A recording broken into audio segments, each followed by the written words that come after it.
Final at the All-State Sugar Bowl. We're now joined by head coach Marcus Freeman from the University of Notre Dame, who will be available for 50 minutes. Coach, if you would start with a brief opening statement, and then we'll get started. All right. Thank you. Thank you to the Sugar Bowl and everyone that has a part of putting this wonderful event and game together. I want to especially thank CEO Jeff Hundley, President Walter Becker, and President-elect Dottie Reese for hosting us. I want to thank the city of New Orleans for the great welcome yesterday as we arrived here and the hospitality they're providing over the next few days. And so we're excited to be here. It's great to have all of our players here and our coaching staff, so we want the media to be able to get a chance to know our team, and after this we'll get back to work. So with that, I'll open up for questions. Thank you, Coach. For the media, please identify yourself, your name, and your media outlet. And please raise your hand when you have a question.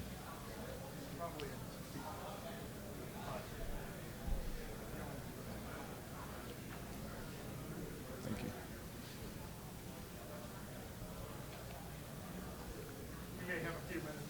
We're good. Let them spend some time. Right over here on the right side, second row.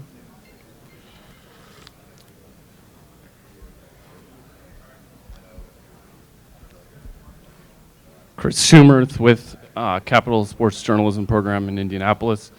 I just had a question, Coach, about your use of Aeneas Williams in the game against IU.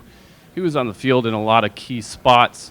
I'm curious what he maybe brings that's a little bit different from your other two backs. And do you intend for that role to be similar against Georgia? Yeah, I think all of our backs provide different skill sets, and we use them in different ways. And Aeneas is a guy that has progressed all season long and has really done a great job of earning the trust that we demand from your coaches and players. And, he's a guy that could be in there a lot more. We just got a lot of running backs that are able to help this offense be productive. And so I see him continuing to elevate his role, continuing to be a big part of what we're doing offensively, and look forward to seeing what he does on Wednesday. Please raise your hand if you have a question. We'll get a mic to you.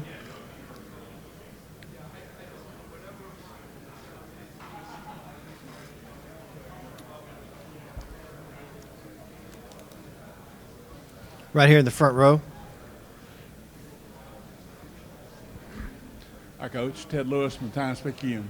Two questions for you. First of all, would you talk about how difficult it was to lure Mike Denbrook from LSU, and also and how's that worked out? And also, you are quite a bit younger than both your coordinators. Is there ever a generation gap culturally or anything like that? I guess I'll start with your second question first. Is there a gap? There might be a gap in terms of, maybe our fashion sense or, the ages of our kids are close, and so, but there's a lot of wisdom there, right? There's a lot of wisdom with those coordinators and all of our coaches that I'm able to utilize to help myself. But, with hiring Coach Denbrock, obviously, we've had a pass together for 4 years. We were at Cincinnati. When he was the offensive coordinator, I was the defense coordinator. And I knew during those times what type of coach but person he is. And when I had a chance to hire an offensive coordinator last year, he was the number one person I was going to go after. I didn't know if he would say yes or no. And ultimately, he made the decision to come back, and he made it because it was what's best for him and his family.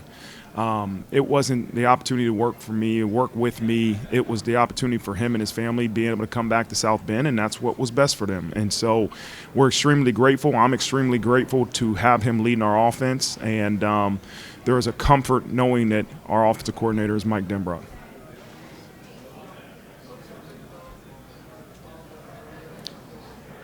Please raise your hand if you have a question. Right here in the second row, right side. Yeah, Coach, Brooks Austin with Sports Illustrated. I'm sure you've answered this question before at this point, but how do you prepare for a guy like Gunnar Stockton knowing that there's not a tremendous amount of game tape for him? Well, I think you you utilize the game film that's there, right? There's 80-something plays of him playing this year and doing a really good job at running their offense, right? I don't think they're going to change their offense completely because of who's at quarterback. He does a lot of things well that Carson Beck did well, right? He can throw it. Carson Beck's more athletic than I thought until I started watching the film.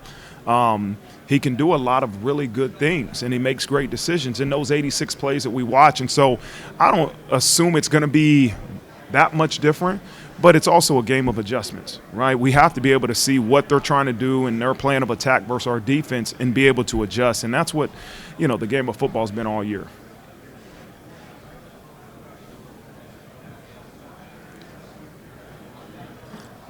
Follow-up question here on the right side. Yeah, kind of similar light. When you studied this team on Georgia on offense and defense, how stylistically similar do you find them to be to what you guys do at Notre Dame? There are some parallels. I do believe they're an offense that believes in running the football, and that's what we believe in. Our offense philosophy, we have to be able to run the football. That creates a lot of openings in the pass game. And although we might throw for more yards than we do run sometimes, it doesn't matter. It's a philosophy of being able to run the football. And I think Georgia has a similar mindset. They got big old linemen that are tough, that can drive you off the ball, do a really good job of trying to take advantage of what you are giving them defensively. And so those are similar things that we do. We want to get the ball to our playmakers in space, no matter who those playmakers are, and let them make plays. And so I think there is some overall general philosophy similarities between the two offenses, but obviously there's some differences too.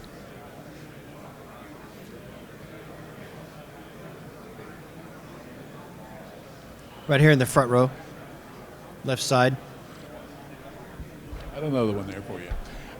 Coach, I think yesterday it was James Franklin talked about the need for a commissioner-type person to lead college football.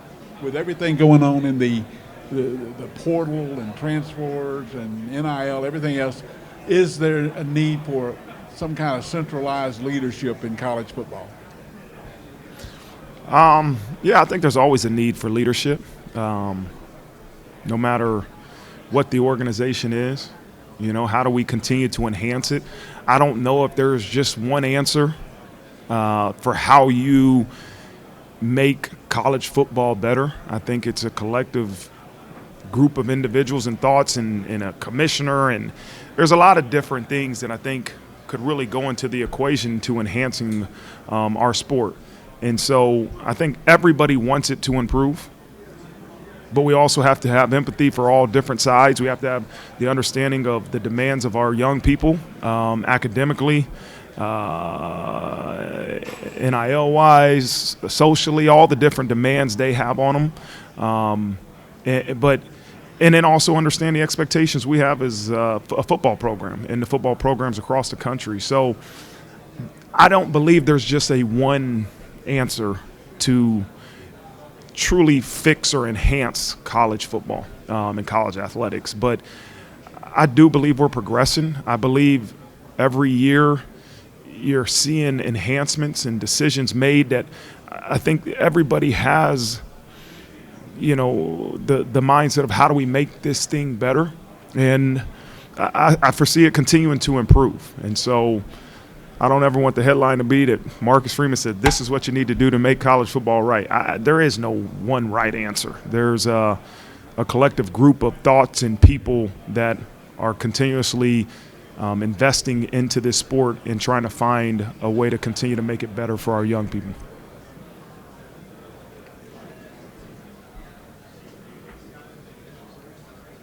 Please raise your hand if you have a question.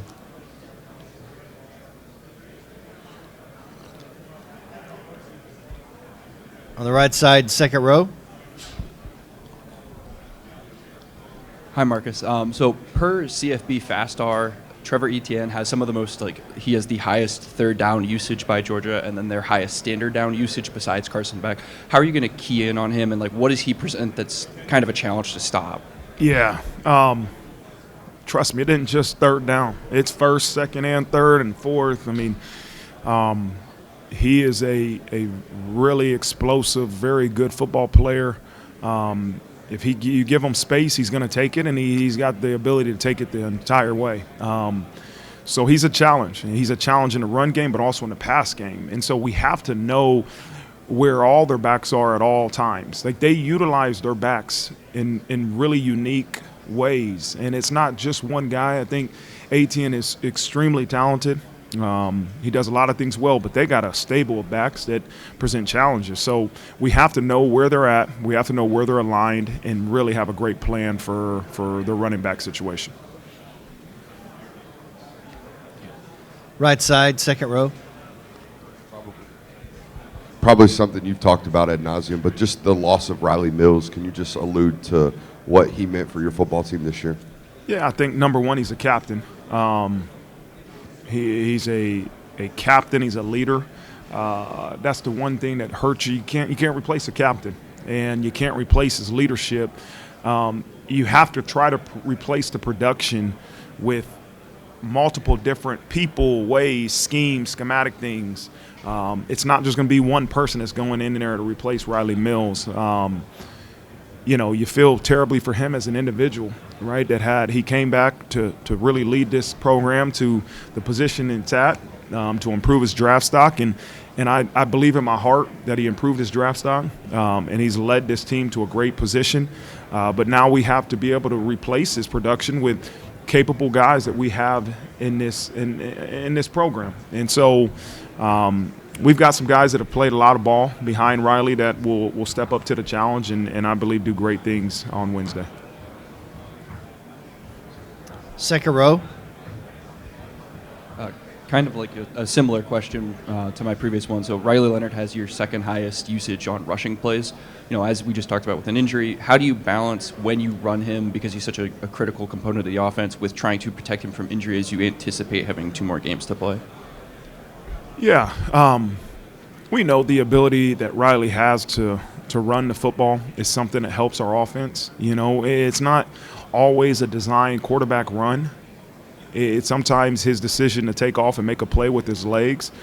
As the head coach, you hate to see your quarterback get hit, but it's a part of the game, and it's what makes him unique and special and productive for our offense. So I don't want to take that away from him. We have to utilize what he does well, but also understand that he's our quarterback and we got to protect him. So I think there's a fine line of how much he runs versus how much we design QB runs versus, hey, stay in the pocket and throw the ball. We have to utilize all 3 different areas in our offense, and that will be a part of our plan coming up.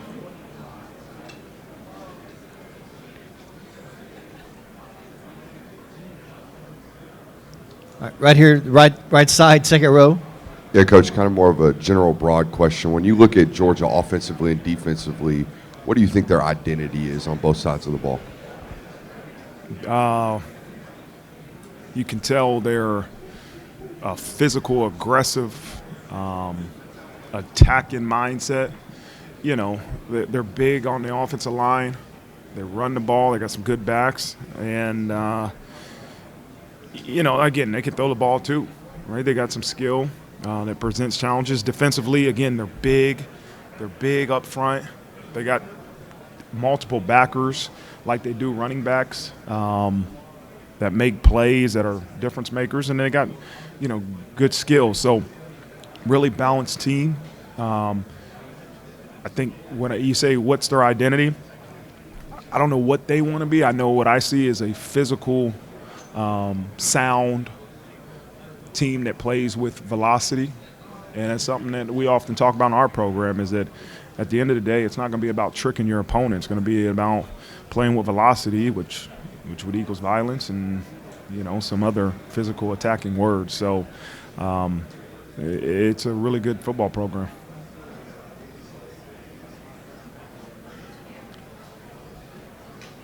Left side, front row. Getting plenty of stuff in here. Y'all are obviously able to enjoy being at home against Indiana for the first round of the playoffs. Here you're coming down to a bowl trip, and you've made them before, and you've had 3, 4, 5 days, and now it's come in 1 day of practice, so forth. Is this conducive to your team, both teams being prepared as well as they can, or would you rather see more home field for the playoffs? You know, I thought the first round of playoff was amazing to have a home playoff game and multiple, I think 4 of them around the country. It was amazing. It really was.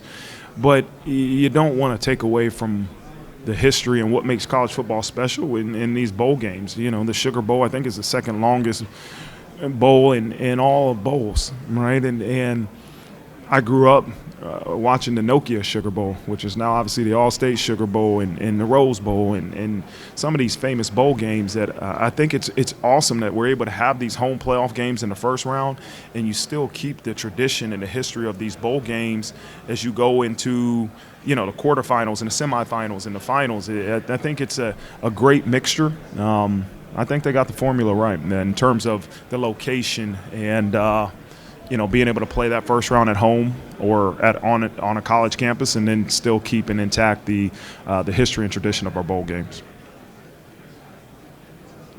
Please raise your hand if you have a question.